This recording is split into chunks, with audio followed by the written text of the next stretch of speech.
All right, today's going to be an exciting day because we're going to be learning yet another new programming language. Don't worry, I think I made these slides pretty fun, so I think you'll like it. You'll like it a lot more than Scheme at least. So today we're learning a language called SQL, SQL, SQL. But before we get started, a couple announcements. So Scheme is due Thursday, August 3rd. If you turn it in by Wednesday, you get 1 extra credit point. We probably won't be providing too much help on the extra credit because we want everyone to finish the project. So we'll try to prioritize the required questions first. And if we do have time, we'll answer your questions about the extra credit. But in particular, if you're having trouble with the first extra credit part, which is worth 2 extra credit points, look at discussion 10. It'll tell you what you have to change. Homework 9 is due Friday. And if you started before Monday evening, please re-download the zip file because there were a couple changes such that even if your code was completely right, it would still fail the tests. So re-download the zip if you started last night. Make sure to complete the course evaluations by Sunday. Not my rules, it's campus's rules. You get 1 extra credit point if 95% of students complete it, and I think we're almost at 60%. So we still have plenty of time. Remind your friends to do it. And there are plenty of, hey, can we quiet down for a little bit? All right, thank you. There are plenty of early morning office hours. And so Joyce has been really awesome, and she's holding office hours from 8 a.m. to 11 every morning.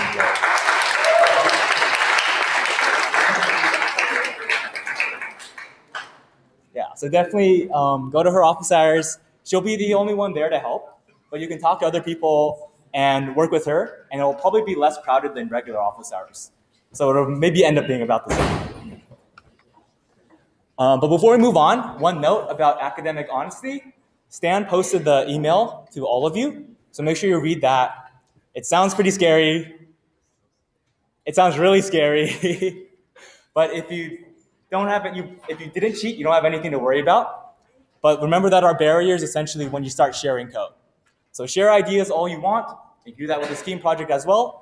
But the only person you may share your code with is your partner. And if you did anything otherwise, then please let Stan know. All right, so time to get started. So this week we're learning about paradigms. And so we want to see examples of different ways of programming. Yeah, so Don, before we move on. Okay. Okay, so the approximate time for re-downloading homework 9, probably around 5 p.m. If you started after 5 p.m. Was it 5? 4:14 p.m. was when we fixed it. So if you downloaded it after 4:14 p.m., you're probably okay. But before that, you probably want to re-download it. Yeah.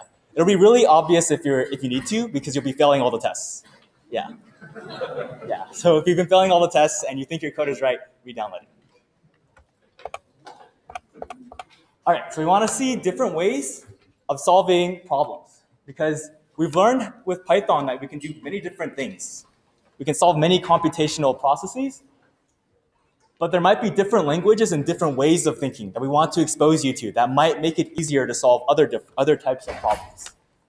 And we want to also expand our definition of what counts as programming. And SQL in particular will be a good example of that. So SQL is a declarative language. And in general, we're going to cover this space that's called database management systems. It's a subfield of computer science which focuses on how to store and retrieve data and how to answer questions given that information. So think about like Google or Facebook. They have a data center. They store all your data, all your private information, somewhere off where you hope that they're not doing anything funny with it. And the idea with this database management system is given all this information about everyone in the world, how can you find interesting patterns and how can you manage that information? And a table is a collection of records. So it's like a definition we're going to throw out. A table is a collection of records, which are rows that have a value for each column. So this will make it clearer. It's kind of like a spreadsheet. So if you've worked with like Google Sheets or if you work with Excel, it's a similar idea. We have columns that define what goes in each row. Right? So I have a column for latitude, column for longitude, and a column for name. And then I can have as many rows as I want. So the general pattern with this table is that a table has columns and rows. The columns has a name and a type. And that tells us something because columns are fixed. We have to know the columns up front. But we can have as many rows as we want. So like rows represent individual data points. So if you're thinking about this in terms of the Facebook or Google metaphor, each person might be a row in a table. And their columns might be like the name of the person, their age. These are like different features of that person. You can have as many people as you want. So columns tend to be fixed, and rows tend to tell you like what can go as each data point. And so the structured query language, SQL, is perhaps the most widely used programming language. And the reason why we say it's the most widely used is because it's used by people who don't normally program in languages like Python, or in Scheme, or in Java or C that you might have also heard of. SQL is a programming language that's used by people who are interested in finding information about data. And so that involves people like even like accountants, people who work with spreadsheets, and so forth. So this is why it's the most widely used programming language. And SQL in particular, this is what we want to get home, is it's a declarative programming language. And this is the part where it really differs from Python and Scheme. Because whereas in imperative languages like Python and Scheme, a program is a description of computational processes. We tell it step by step what we want it to do. Like for example, in Python, I can have a while loop that tells it, okay, start here, go to the next line, compute, compute, compute, and then when you hit the bottom of the while, it'll come back up. But it's still the step-by-step process, right? Like that you imagine like Python tutor, it's going step by step, evaluating line by line, expression by expression. And the interpreter carries out these execution and evaluation rules. You tell Python what to do, and Python will do it. But in declarative languages such as SQL and another language called Prolog, a program is a description of the desired result. And we don't tell it, like in Python, we don't tell it what to do. SQL will do the job of figuring out how to get to that result. It'll try to figure out what are the different constructs, what are the different loops I can use to compute this, so long as you can get the format of the result in the right output. So using SQL, a question we might want to ask is, given a table of cities that contain information about maybe like the name of the city, Berkeley, and Berkeley is located in some location, how can we identify cities that are on the West Coast? So this is like one kind of question we might ask to SQL. And so when we're programming in SQL, what we want to do is we want to take a question like this and convert it into syntax that SQL can understand. So it'll just be like essentially one big statement that tells SQL how to compute this. And then SQL will do the rest. It'll figure out I have to combine these rows like this, tweak the data like this, loop like this, and so forth. We just have to figure out how do I express this idea to SQL. So if we go and try to tackle that problem, I can go ahead and set up my table of cities. I can say, create table of cities as select 38 as latitude, 122 as longitude, and the Berkeley as the name of the city. And so forth with Cambridge. It has latitude 42, longitude 71, and Minneapolis, latitude 45 and longitude 90. So essentially we get a table like that we saw before. It's called cities. And columns define the fields for each row of data. So I'm going to go ahead and show you a little demo of what we can do with this data. So I'm going to pull up my my terminal, and I'm going to start SQL. If I can make this a little bigger first.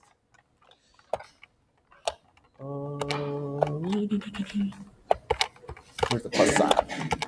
Plus, plus, plus, plus, plus, plus, plus, plus. Okay, maybe that's a little too big. Is that good enough? Okay. Can people in the back see? Thumbs up? Okay, cool. So I'm going to start the SQL interpreter. And so you start it like that, SQLite 3. And it gives you some interesting messages, kind of like what you see in Python when you start it.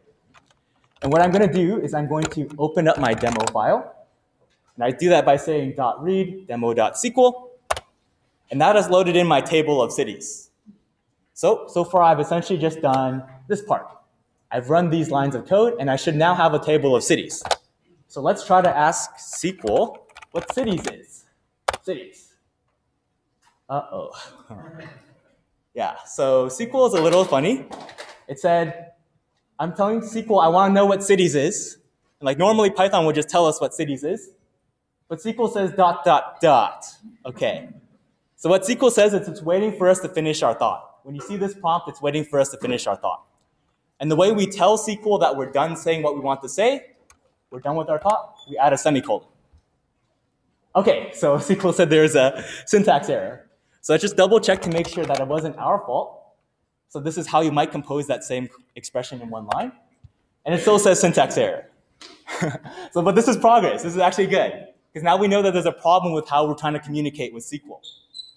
So SQL actually expects to communicate in a different way from the way we've been communicating with Python and Scheme.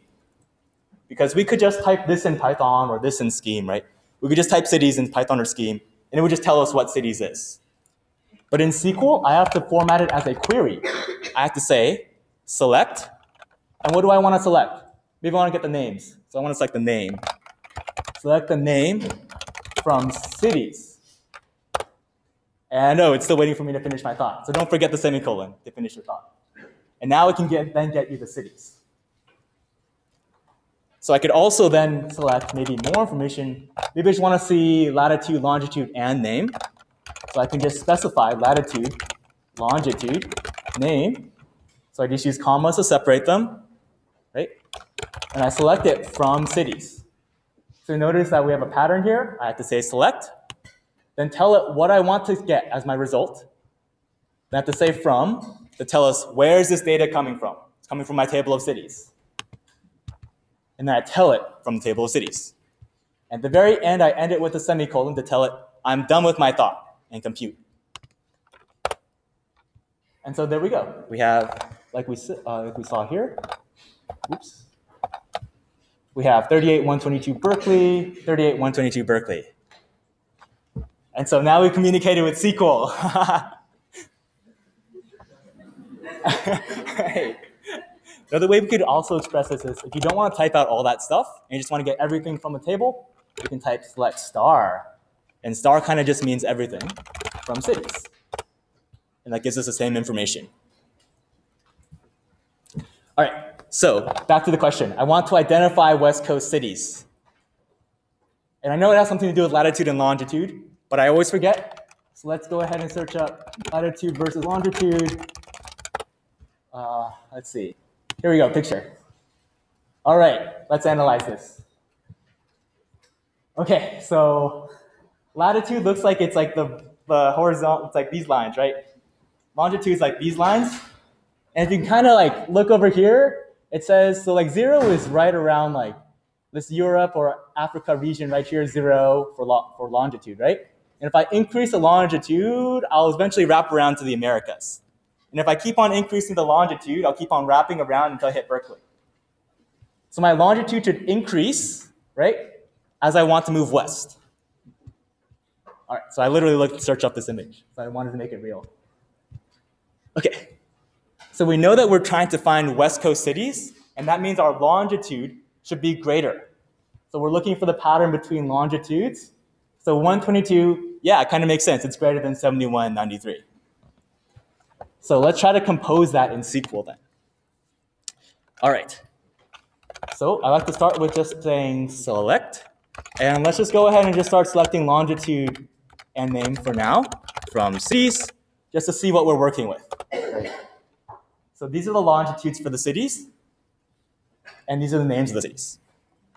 So what I can do is then compose, select longitude, comma name from cities, and we'll do something a little special here, introduce some new syntax. Let's say I only want to get Berkeley because it's the only one on the West Coast. So what I can do is I can add a where, so it's a special keyword where, and I can specify that I only want the rows where the longitude is greater than or equal to 115. And if I do this query, then I'll only get this one row because it's the only row that satisfies this where condition, right?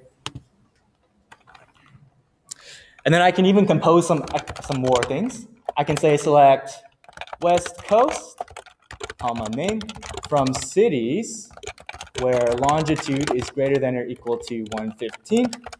And we should still get this same row, right? Because we're looking at the same set of data.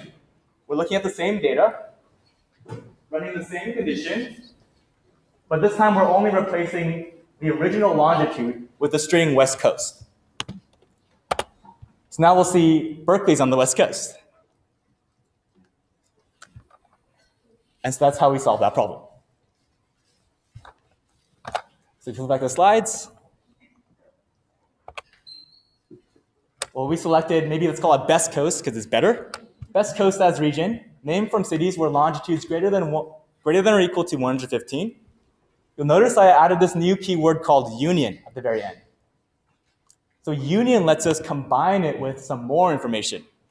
Maybe I want to select the others, we just call them other, as the cities where they have longitude less than 115. So we'll see that we have this first select is responsible for this row that we saw earlier, and the second select is responsible for these two rows over here, because both of these rows meet the criteria of longitude less than 115. And so notice how we only defined what we wanted to see in the result. The SQL interpreter decided how to compute that result, choosing from many different query plans. It's kind of like the same way as Python. There are many different ways to write a solution to a problem. SQL does that same process of saying, I have all these possible solutions. I'll choose the best way to compute this result.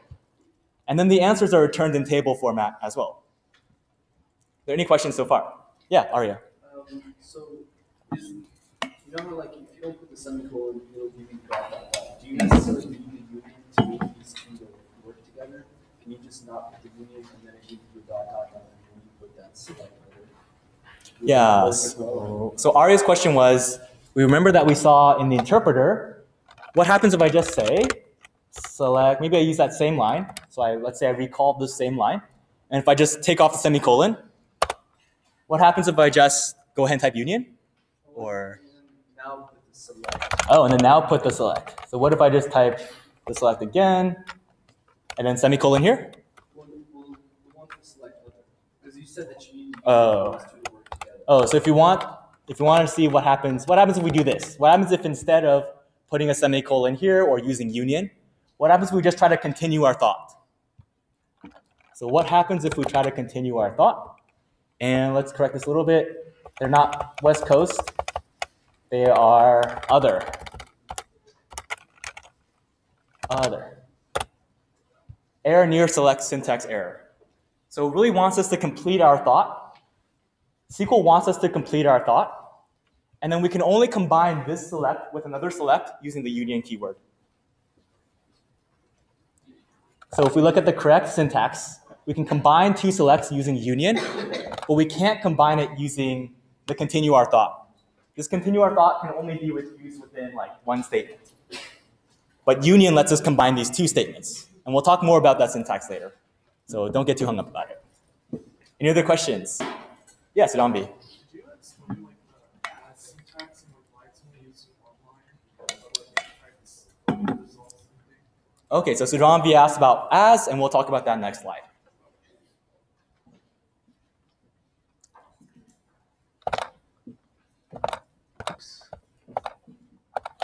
All right. So the structured query language, the SQL language is standardized. And we saw that we have select statements that let us create new tables. And we can either create them from scratch, and we saw that we created from scratch just by creating that table of cities, right? Because we said select 42 and 115 and 122 and select Berkeley. So we can create it from scratch by entering the data directly. Or we could also project from an existing table by selecting from cities. The create table statement gives us a global name to a table. And there are other statements as well. We can use the delete, explain, insert, update. We won't cover any of them in this class, but you might use them in the real world. Most of the important action, though, is in the select statement, and that's kind of why we care about it. So I already showed you a little bit of this, but we'll be using an implementation of SQL called SQLite. Installation instructions in lab tomorrow, but for now you can play on the online SQL interpreter. All right. So selecting values, to get back to Sadambi's question, a select statement always includes a comma-separated list of column descriptions. So what is a column description? Well, it's an expression optionally followed by as and a column name. So you see that in action? Here's the format.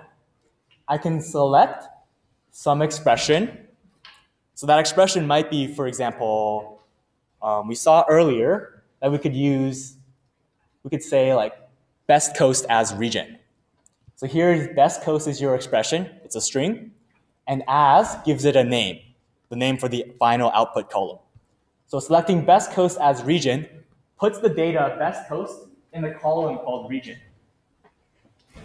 And we can repeat that for however many columns we want, and the as is optional. So if you leave the as out, it'll just use the name from wherever you selected it previously, from like the originating table. Selecting literals creates a one-row table, and the union of two select statements is a table containing the rows of both of their results. So selecting literals creates a one-row table. What does that mean? You can think of this as like, you can say something as simple as select hello as world, and this will create a one-row table based off of the literal hello. So this is actually a table with a column called world, but it's not very useful because the data isn't very realistic. But it just shows us that we don't necessarily need a from. We don't necessarily need all that information. And I think maybe even this will work. Select hello. Yeah, so we'll give it like an unnamed column. So you can select literals like that, and it'll just create a one-row table. All right, so the fun part of this is that we have a nice new theme, and it'll be about dogs. So suppose I am a dog breeder. I don't look like one, but I am. And we have two really cute dogs today. And the idea with this dog breeding exercise is that we have some kind of family of dogs. Because I'm a breeder, maybe this dog is called Abraham, this dog is called Barack. And so there's some relationship between them. Maybe Abraham is the parent of Barack. And so this is like maybe our tree, our family of dogs. And we can express this tree, this family of dogs, we can express these relationships in SQL. So it'll take a little bit of mind bending, but stick with me. So the way I want to represent it is by using these parent-child relationships. And we'll leave like a column for the parents and a column for the childs. So here, Abraham is the parent of Barack. Abraham is the parent of Barack.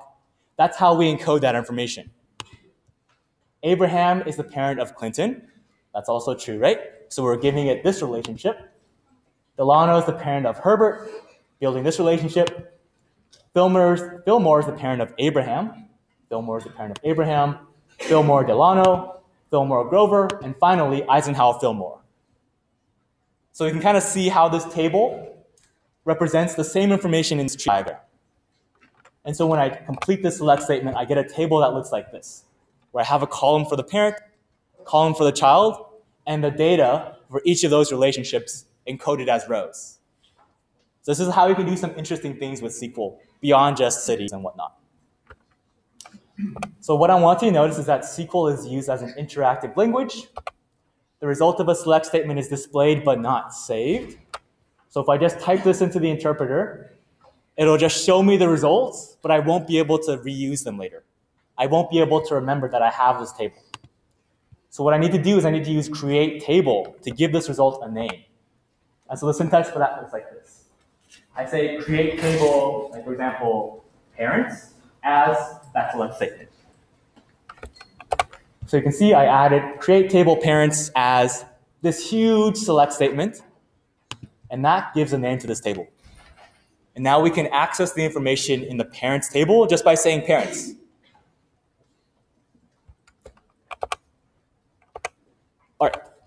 So projections. Select statements project existing tables. We talked about projections earlier. Projections occur whenever we use the from clause because we're selecting from some existing set of data. Like if I want to select from cities, I kind of showed you that example with the West Coast cities earlier. We saw that we could select from cities, and we can select a subset of the rows of the input table using where. I specified that I only wanted the cities that had a longitude greater than or equal to 115. And then I can additionally order the remaining rows using the order by clause. So I really want you to remember that this is how the select clause works. We look at the from first, then we try to evaluate the where, then we order the results using order by, and then finally we filter it on the columns that you want. So we saw from the last couple slides that this is how you compose a select statement, right? Select expression as name, another expression as another name. This is the new part. So what I can do is I can call these the column descriptors, right? The column descriptions are these. I can have as many column descriptions as I want in this position.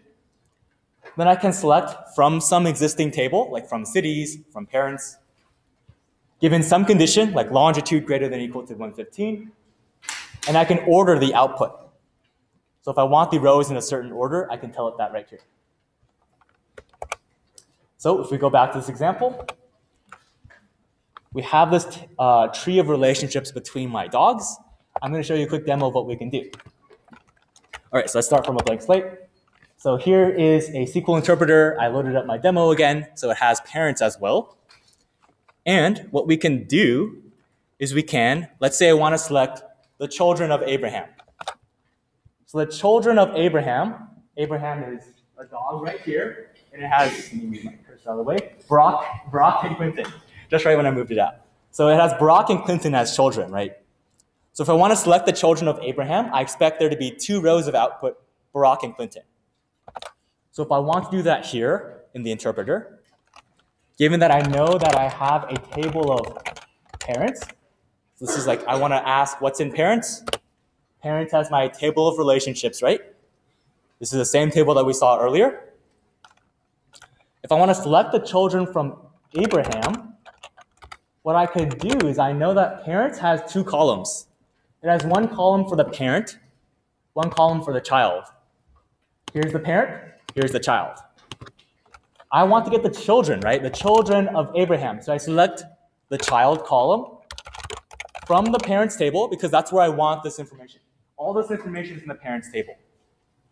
So I want to select child from parents where the parent is Abraham. Oops, Abraham. And semicolon to finish my thought. Let's go ahead and try that out. Internet, please. All right, here we go. Brock and Clinton. So these are the 2 children. Success. One thing to notice here is that, oh, look at this. That's kind of interesting, right? We're used to equal sign meaning assignment, but in SQL, equal sign checks for equality. Because there's no assignment, there's no need for assignment in SQL, right? Because we're not telling it what to do. So this equal sign here just stands for equality, checking if 2 things are equal. So we're going to look through our table. Let's go down row by row by row. And for each row, we're going to check if this holds, if this is true. So is the parent Abraham? Yes. Is the parent Abraham? Yes. Is the parent Abraham? No. No, no, no, no, no, no, all the way to the bottom. So that's what SQL does. And then once you've completed your checks, then you can select the output that you want. I just want the child. So from each row, I only select the child. Only select the child. And that's how I get the result. Yeah. If you wanted like multiple columns, would you have, or like, say you wanted all the columns from a giant table with like many columns, would you have to specify every single column name? Great question. What's your name? Tristan? Yeah, so Tristan, I know you. Tristan's question, I should change myself for that. Tristan's question was, how do I select all the columns? I can use a star. I can select from parents, where parent is Abraham, just like before. And the star tells me, I want all your columns. And since there are only 2 columns here, it just says return the entire row. Does that address the question, Tristan? Yes. Okay, cool. Yeah, go ahead. Why are the names of the rows not printed when you do star? Because they're technically part of the list. Okay, so what's your name? Yeah, so Meher's question, why are the names of the rows not printed? So as in the column names? Yeah, like parent and child. Yeah, so why are the column names not printed? I think that's just a behavior of SQLite. Yeah, so if you use the online SQLite interpreter, it'll actually show you it in a pretty table with the column names as well. But just in this SQLite and the terminal, it doesn't show you it. But it does keep track of the fact that these are named parent, these are named child. So we'll remember that this is the parent and this is the child. It just doesn't show it to you. Other questions? These are great. All right, cool. So we saw we can encode that relationship. So this is the same code that you saw before. You can use either single or double quotes. It's not too picky. And we saw that it was trying to get this relationship. And it created this table, a table with 1 column called child with 2 rows, Brock and Clinton. So my next question is, how do I select, oops, a little bit laggy here. How do I select the parents where the parent's name is greater than the child? So it's kind of like a little bit more convoluted than this. So essentially, we want to be able to check what are the parents with names that are greater than their children. For example, F comes in later than A, so that's one possibility. D comes in, or F comes in after D, so that's another possibility. But F doesn't come after G. So we'd like, for example, maybe Fillmore, Abraham, Delano, this kind of like triage right here. And the way we can express that in SQL is by selecting, and kind of like the tip I want to leave with you here is that we first want to know what our data source is. It's pretty easy in this problem because there's only 1 table, parents. But I think it's useful to actually put the from parents first, so I know what I'm working with. I know what my columns are. So once I know what columns I have, I want to select the parent in that relationship, given that where the parent's name is greater than the child. So we can do string comparison like that, and it'll choose the parents where the parent's name is greater than the child. And that should give us the 2 Fillmores because, oops, too fast. Because where the parent comes later in the alphabet, because we want to see that F comes in after A, F comes in after D.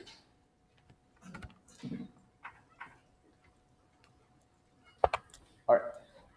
And so that gives us this 2-row table with parent as its column name. All right, so we saw that we could do some operations in the where clause. We could compare using greater than, less than, greater than, equal to, less than equal to, and the equals operator. Let's look at some more. So in the select expression, column names evaluate to row values. So we saw before that when I did, for example, this column becomes a row. Right, the column names there become a row. Expressions can combine row values and or constants. We saw that we could say, like, I could have best coast in one column, as well as a column name in another column. So if, for example, in my same dog breeding activity, I now want to be able to provide dog food to all the families who have home ID number 1, home number 2, home number 3. So maybe you can think of these as like street addresses. Address 1, address 2, address 3. Home 1 has 1 small dog and 1 big dog. So you have 1 small dog, 1 big dog.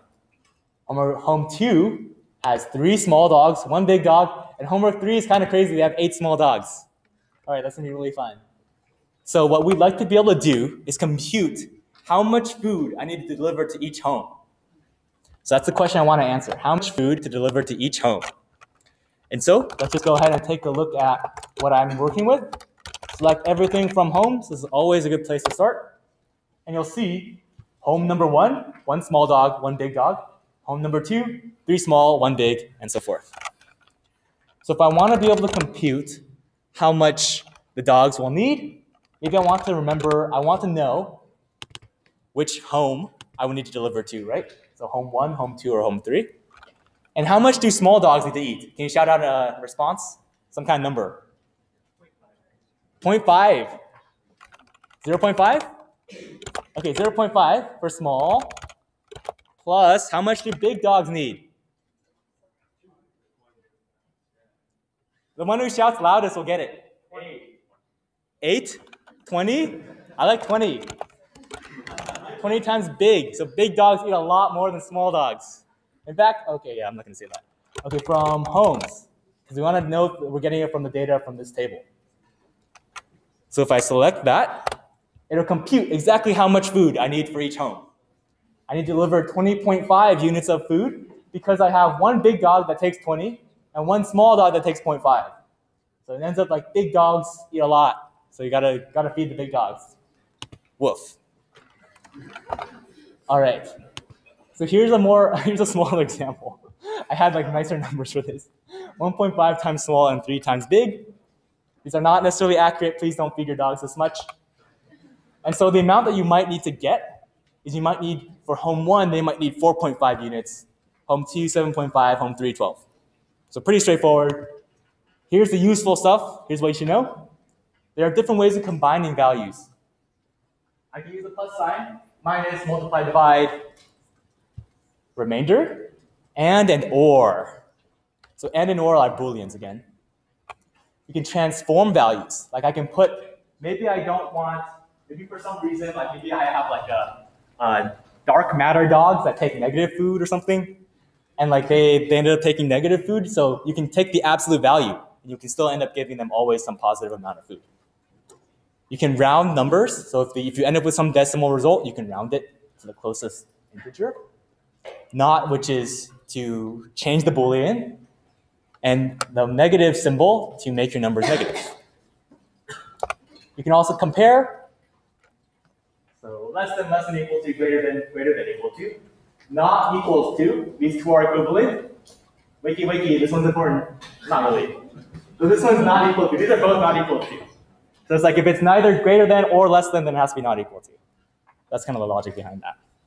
So both of these are not equal to. You can use either one.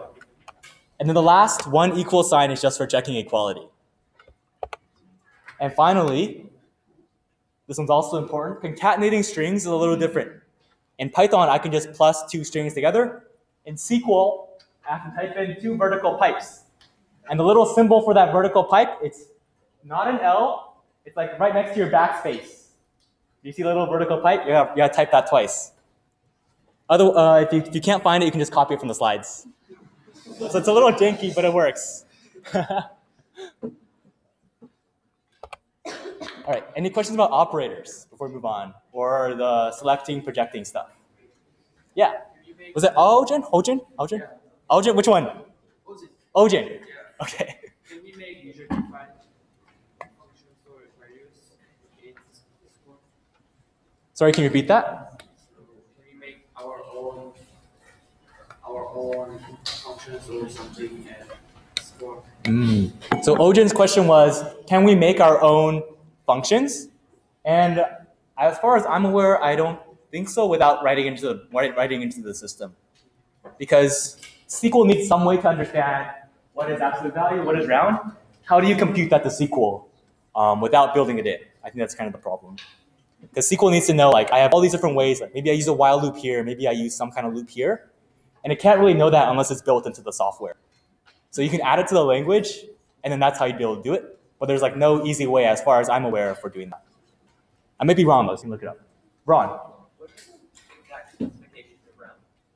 Exact specifications of rounding? I'm not sure. Look it up online and tell me. Any other questions? All right. So here's finally time for you to do some action. So suppose we have a table of integers. And the way I'm going to represent this is a little special.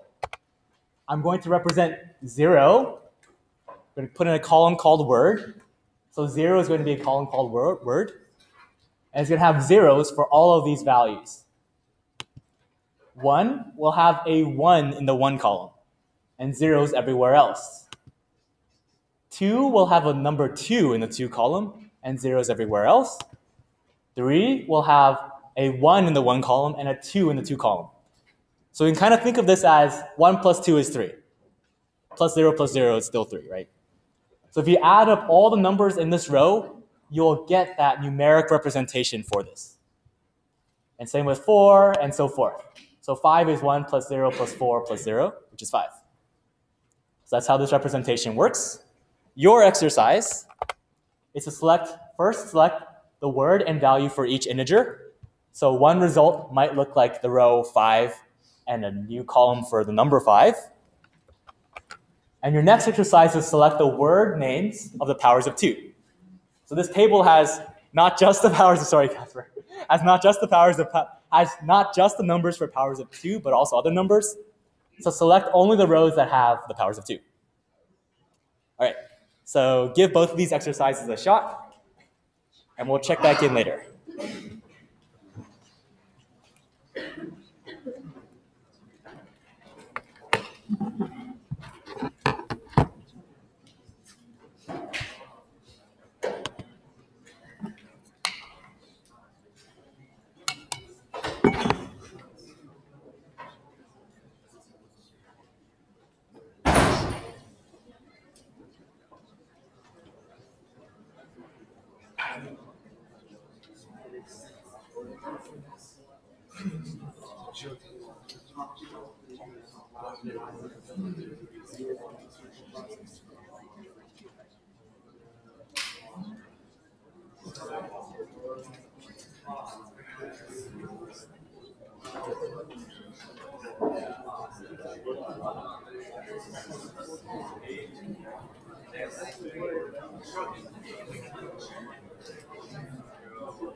All right, we're really quiet today. That's okay. I'll try to be a little bit louder then. Okay, so let's try to figure out what's the thought process for each of these problems. And that starts with first understanding what is the problem asking me to do. So the first problem is asking me to select the word and the value for each integer. And as an example, I gave you one output row that looks like that. 5 in one column, and then the number 5 in the other column. So if we want to be able to get that kind of output, I kind of walked through how this problem works earlier. I mentioned that the way we're encoding this information is that I have in the word column the name like 5, for example, the string 5. And then 1 plus 0 plus 4 plus 0 will give me 5. So if I know that's how the math works for this problem, I just need to convert that into SQL. So if we go demo time, let's try that out. So let's pull up a new SQL interpreter session. And this has my demo already loaded. So I can select from what? I need to know what I'm selecting from. So yes, select from ints. Let me try to switch back to that. So I need to know that I need to select from what table. So I like writing my from statement first. I like writing select from ints and just knowing I need that much in the semicolon. So I like doing that part first. And now that I know it's from ints, I know I need to select what columns? Well, I need word, and I need to add 1 plus 2 plus 4 plus 8. So I need word, comma, 1 plus 2 plus 4 plus 8. Because that's how we convert our mathematical idea of 1 plus 0 plus 4 plus 0 into the more general scheme statement. And so that should hopefully give us, awesome, 5 is 5, 4 is 4, and then it's in this weird order. But maybe we can try using an order by as well, just to make it prettier. And so we could try to order by, what's a reasonable one to order by? Because we can order by the word, but that'll probably give us an alphabetical order, right? Because if I just try word right now, I'll get it in alphabetical E, F, N, O, and that's kind of the same order that we saw earlier, right? It's an alphabetical order. I could also order it by like the one column. And this is a column that's in the original table. So whether it has a 1 or a 0, and we get this interesting combination. Oh, look, these are the powers of 2 as well. Oh, as well as some even numbers too. But if we really want to be able to do it, I really want to be able to get ordered by like 0, 1, 2, 3, 4, 5, 6. Well, maybe I can order by this result, because I really want this column, right? I really want to order by this column. It's kind of a pain typing that out. So what I can do is I can call this column number, and I can order by number, so I don't have to type it out again. And there we go, 0, 1, 2, 3, 4, 5, 6, 7, 8. So if you don't want to have to type out all this again in the order by, just give it a name, and then you can reference it. Yeah, Greg. Is there a way to sum star columns? Is there a way to sum columns? The sum function is used for different purposes that we'll talk about tomorrow. So as far as I'm aware, you can't just say sum across all the columns. Mm-hmm. Yeah, there is a function called sum, but it does something different from what you'd expect. Okay. So that's how to solve the first problem. Let's kind of go through the second problem as well. Select the word names for the powers of 2. So this requires some inspection into how we're representing our data. Because we know we could just say, I could just select 0, 1, 2, 4, 8. Those are the powers of 2. But what's the pattern between 0, 1, 2, 4, 8? So 0 has zeros everywhere. 1 has 1, 0, 0. 2 has 0, 2, 0, 0. 4 has 0, 0, 4, 0. 8 has 0, 0, 0, 8. So it looks like they all have maybe like 3 zeros. I think that's like the best pattern, at least 3 zeros, right? So 3 zeros. And maybe if we just take out the 0 row because it doesn't seem to be helping us with our pattern. So to assume that our powers of 2 are just 1, 2, in fact, 0 is not a power of 2. 1, 2, 4, and 8. And those all have 3 zeros and just one number in like the other column, right? So that's the pattern we want to be able to identify if I were to ask you this on an exam. Find the pattern. So I know it's just 3 zeros and one number. And then how do I convert that to something SQL can understand? That's pretty tricky.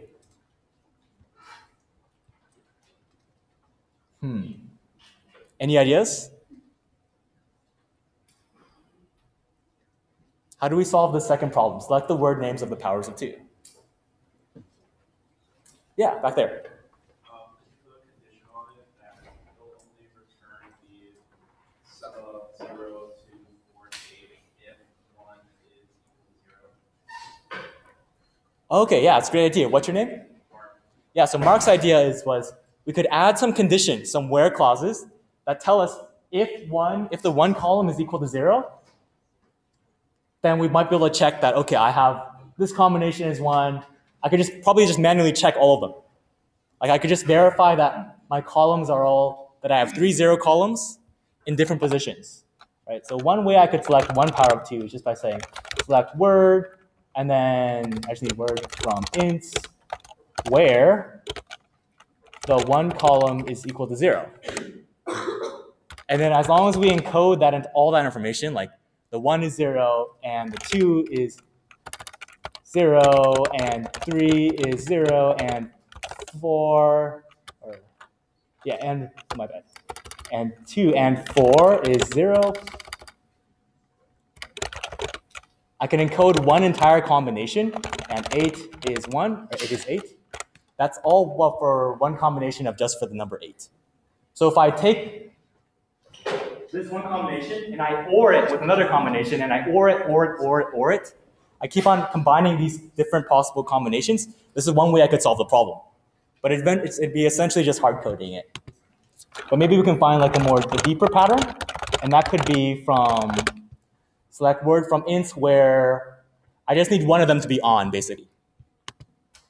And so we can see kind of like the pattern here is that if I need one of them to be on, so 0 plus 0 plus 0 plus 8, that's not equal to 0 plus 0 plus 0 plus 4, right?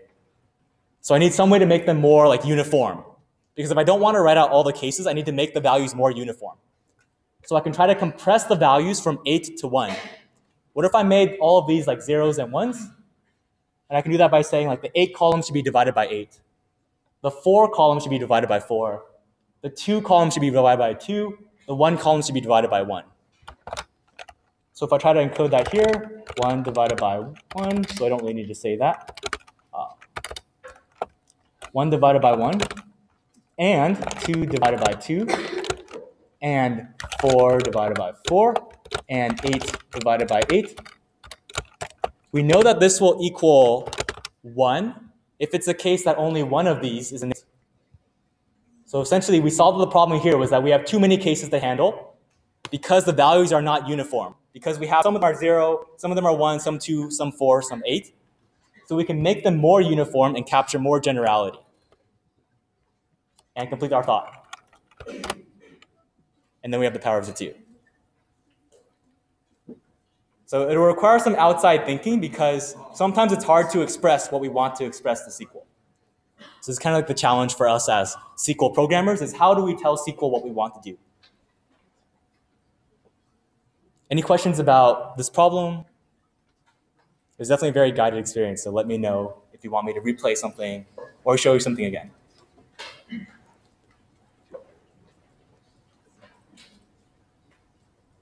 All right, cool. All right, moving on, joins. So this is an exciting topic. We have lots of fun, more visuals. And so, joining two tables. So far, we've only seen problems that involved one table. Like I said, from cities, or from parents, or from ints, but that only involves one table. But I can then try to involve two tables, A and B, and we join them with a comma to yield all combinations of a row from A and a row from B. And so if I create a table dogs as Abraham has long fur, Barack has short fur, Clinton has long fur, Delano has long fur, and Fillmore has curly fur, and so forth. And if we introduce that here, it's kind of like, let's see, Abraham has long fur, so his lines are really long. Barack has short fur, so it's more like dots. And let's look at Fillmore. Fillmore has curly fur, so it's like dots and it's like dashes and dots. So it's like a limitation of our software, but it's the best we could do. Then we also bring back the table of parents, which encoded the same relationships we saw earlier. And so the question now is, how do I get the parents of curly-furred dogs? So the query I want to be able to answer is, what are the parents of curly-furred dogs? So if we just try to inspect that here, so this is Curly, the parent is Eisenhower. This is Curly, the parent is Dwight. So let's try to encode that. I need Eisenhower and Dwight. And if we try to go back to, let's see, let me restart this one. And clear, and SQLite 3, read my demo file. All right, so now we have all the dogs and the parents loaded. What I can do is I can try to select, I need to know what I'm selecting from. So let's compose our from first. If I need to combine this information, parents and dogs somehow, right? Because I need to know both who are the parents and who are the curly dogs. So I know I need to select from both parents and from dogs. So notice now we put a comma between the two tables. And let me just go ahead and terminate that with a semicolon so I know that I will have it there. And it kind of makes sense. Let me just choose the dogs where their fur is curly. Once I have all that done, let me choose what I need, because I know I need to get the parent, right? The parent of that curly dog. So let's just say parent. What do you think will happen here? That's a little unusual. So it looks like there was a problem between communicating with my idea to SQL. So we need to figure out what was the problem with this output. And it's kind of hard to see from here. So because it's kind of hard to tell what the pattern is, let's select more information. So let's use that same line, but select more information to see why is it doing this? What's wrong with it? Or what's wrong with how I try to communicate? So it certainly selected all the curly-haired dogs, right? These are all curly dogs. And these are the parents. Abraham is the parent of Barack, Abraham Barack, Abraham Clinton, Abraham Clinton. So I guess this is what it means by combinations. It's trying to match up Abraham Barack with Fillmore Curly, Abraham Barack with Herbert Curly, Abraham Clinton with Fillmore Curly, Abraham Clinton with Herbert Curly. But there's somehow like no relationship between the dog and whether they're curly or not. Right? There's like no relationship. We're not finding that relationship here. So like, in the actual row that we want might be this one. Right? Because here we're saying that I have Herbert that's curly and its parent is Delano. And if we refer back to the slide, it's like Herbert is curly and its parent is Delano. So we want that row in our output. And same with here. Fillmore is curly. Fillmore, the dog, the child, is curly, and its parent is Eisenhower. So we need to add an additional constraint where fur is curly, but also where and the name of the dog. So for example, Fillmore, this name here, and we get that from the dogs table. The name of this dog is equal to the child. The child in this relationship is this one. So now when we add this additional constraint, we just have the two rows that we want. And if we get our SQL select column back to its original form, there's Eisenhower and Delano, right? Eisenhower, Delano, the parents of the curly-furred dogs. So I want you to remember this process. When you do multi-table select and you want to be able to like essentially align some of the rows, we need to add an additional constraint on what rows you want to align. what rows you want to match up. Because you can't just go ahead and throw in the information you want. You have to additionally communicate this. And I'll show you visually how that occurs and why that's important. Questions about this? Yeah. What happens if you got two tables that have two columns with the same name? Two tables with two columns in the same name. What's your name? Zeph. So Zeph's question was, what happens if I have two tables with the same column names? And we'll address that later. All right, so here's the select statement that I showed earlier. Select parent from parent and dogs. And we saw that they're joined by a comma. And so here's the demonstration of what's going under the hood, going on under the hood. So I selected both of these tables. So I have references to both of the tables. I'm going to color code this row for Abraham Barak and this row for Abraham Clinton. And these rows from dogs will just be black. So what happens in a join is this. I match each row of Abraham Barak with each row of dogs. And these three matches result in this part of the table. I match each row of Abraham Clinton with the rest as well. But let me show you this demo. So I just want to prove to you that this works. So select all from parents, comma, dogs. And I just want the top three rows, just so I can show you what's going on. Limit 3 just gives me the top three rows. Abraham Barak, Abraham long. Abraham Barak, Abraham long. Abraham Barak, Barak short. Oops. Abraham Barak, Barak short. Right? So I think we can be kind of convinced that this does what it does. This does what it's saying. And then we match the same thing with Abraham Clinton with all of these combinations as well to result in these three rows. So this is where our problem came up. When we do this combination process, we create a bunch more rows than we actually want. So when I filter on child equals names, it chooses the rows that I actually want, right? The rows where the matching is child is equal to name. Child is equal to name. And then when I try to do fur equals curly, in this small example, I don't have any curly fur dogs. So unfortunately, no matches in this example. But in the full table that we saw that there are some curly fur dogs. Any questions about this procedure? Like how it matches up everything from the first with everything from the second. It's a pretty big idea. This is essentially how you can answer more interesting questions than what we could before. All right, cool. Break time.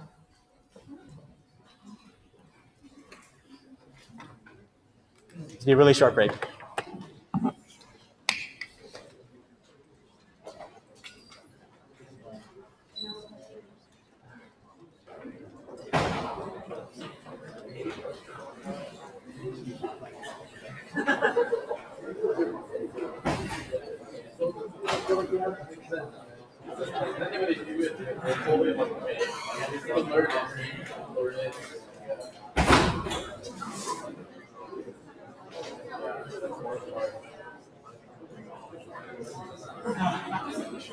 Yeah, it's a missed opportunity though.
All right, short break. We have some more ground to cover.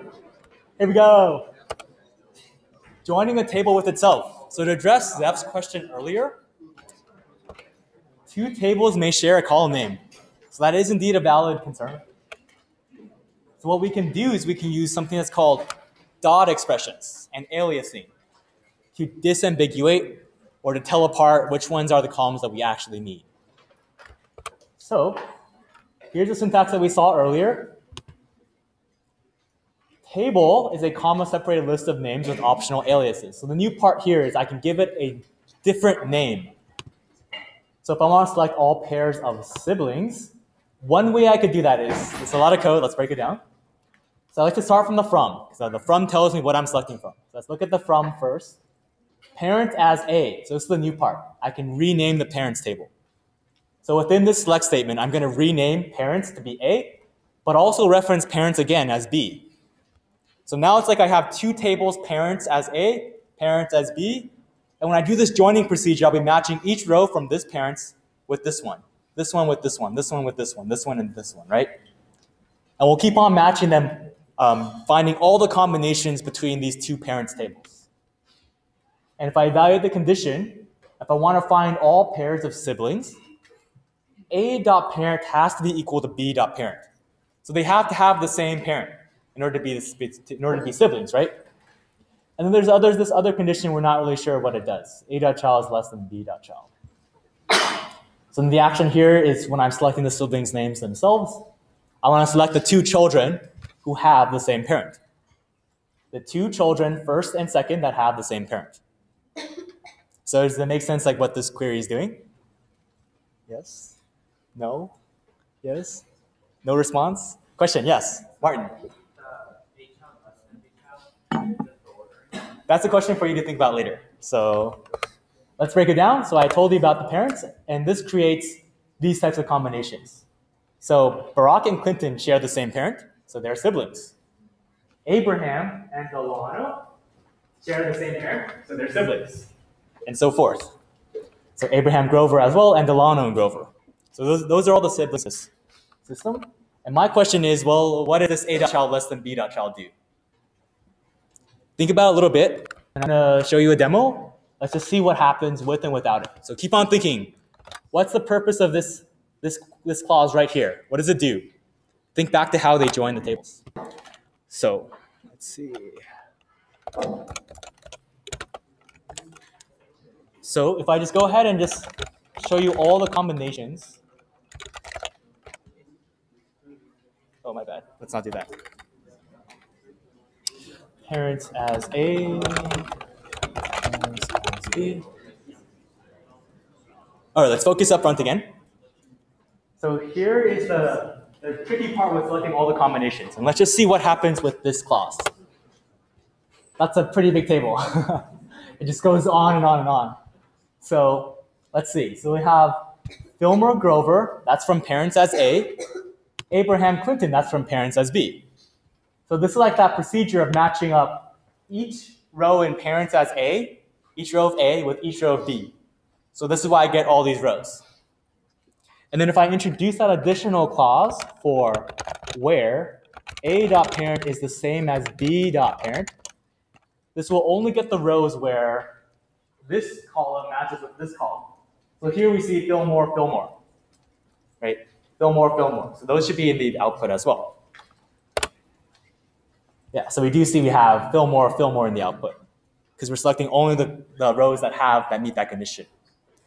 And then what happens if we now fill in, I just want the two children, right? Maybe I just want A.child as first and B.child as second. So this is the same that we saw on the slide, right? A.child as first, B.child as second, parent as A, parent as B, everything except for this. I want you to imagine what will this output. So think a little bit. If I don't include the A.child less than B.child.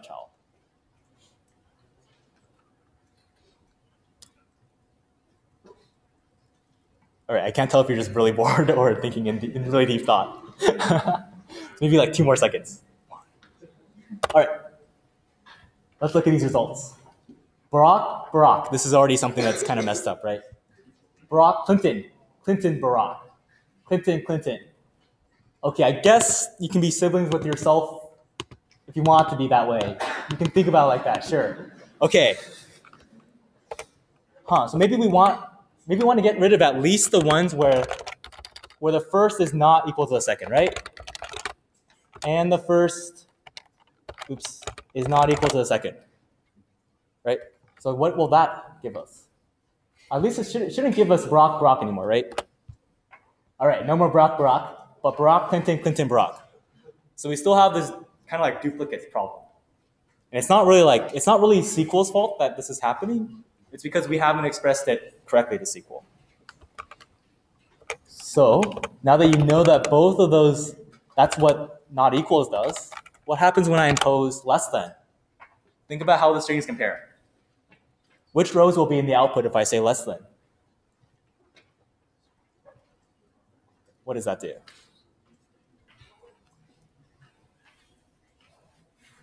Because we're doing string comparison, we should expect Barack, B comes before C. Barack comes before Clinton. A comes before D. Abraham comes before Delana. So you see that we kind of got rid of this row, Clinton, Barack, because we added the additional restriction that the first name, C, like this row can't be true because Clinton is greater than Barack. So this no longer holds. So we got rid of some of the duplicate rows by adding this additional restriction, which does string comparison on the output. So that's an additional trick you want to keep in mind if you think your output will have duplicates like this. What do you think would happen if I flip this order around? If I did greater than? Exercise left to the reader. All right, any other questions before we move on? This is a pretty big idea. Joining a table with itself, you'll see in the homework. All right. Okay, here's an exercise. Which select statement evaluates to all grandparent-grandchild pairs? So think about the way I evaluated select statement before. Here are 4 options. Start from the from. Think about it.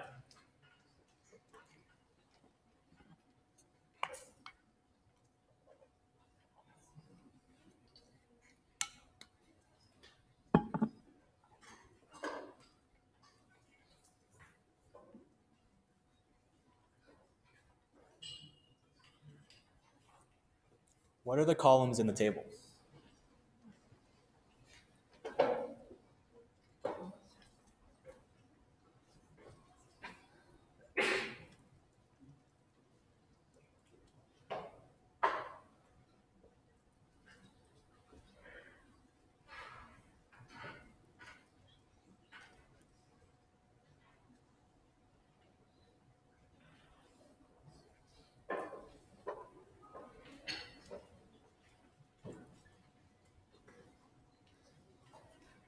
Spend another 15 seconds thinking about it on your own, and then I'll let you talk.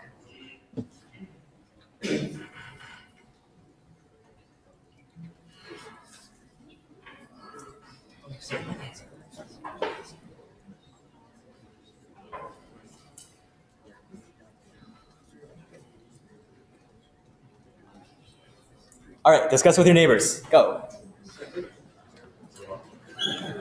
First select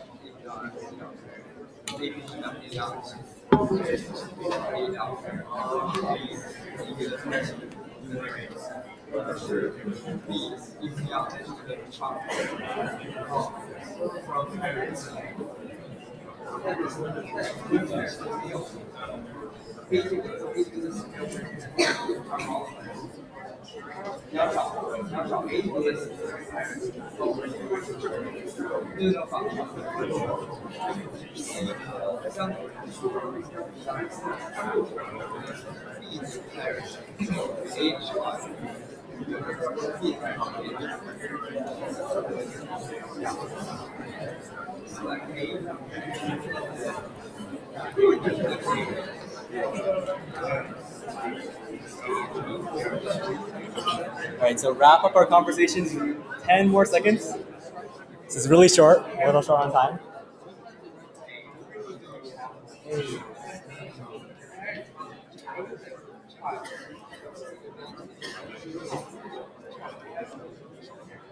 All right, let's come back together. Let's talk about this. Okay, so I mentioned earlier, first thing you want to look at is the from. What are you selecting from? Because that's the only way you'll know the context.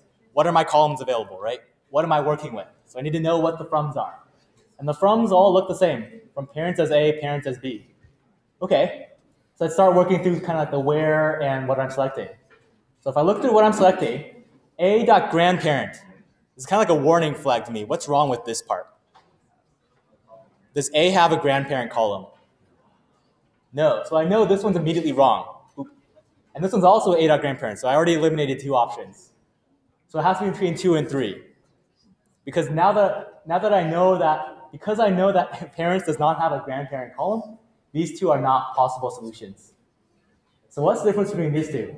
So A.parent, B.child, this is the same, right? The froms are the same, so just the where.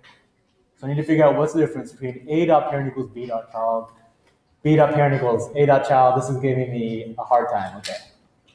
Let's see. So they want to treat A as the parent dog, B as the child dog. So when trying to figure out a grandparent relationship, they have to meet somewhere in the middle, right? In order to know that, so maybe B's parent has to be A's child. Does that make sense? B's parent has to be A's child. So B's parent has to be A's child. So that's part number 3. So we got number 3, good job. All right, so let's go over that really quickly. So joining multiple tables yields all combinations of rows from each. And we saw that that was the solution from earlier. And we could select all grandparents with the same fur as their grandchildren. I want you to think about this question the last 30 seconds. Select all grandparents with the same fur as their grandchildren. What tables need to be joined? Just answer that one question, and I think you'll be golden. So think. What tables need to be joined?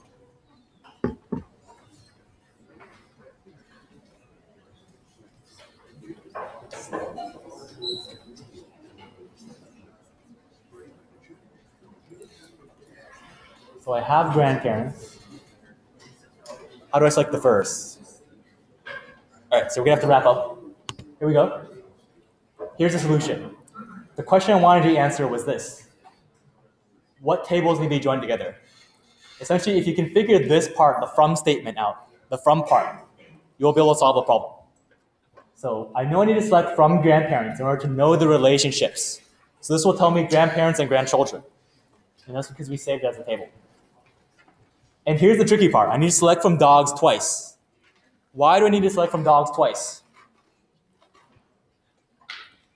Well, that's because I need to be able to refer to the grandparent's fur as well as the grandchild's fur. And these are two separate dogs. Because remember from earlier when we tried to solve the problem of matching the right rows up, right? I only want Barack to match with Barack, right? That's the same problem here.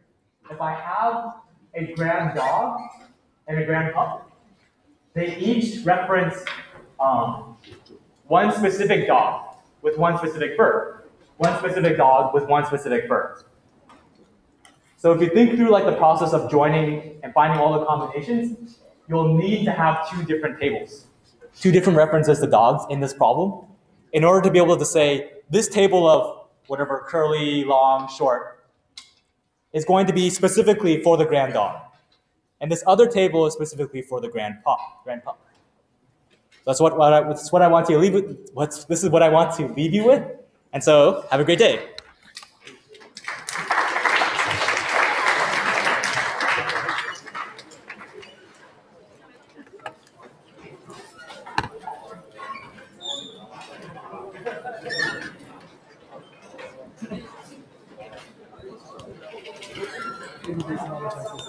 It's a cute dog.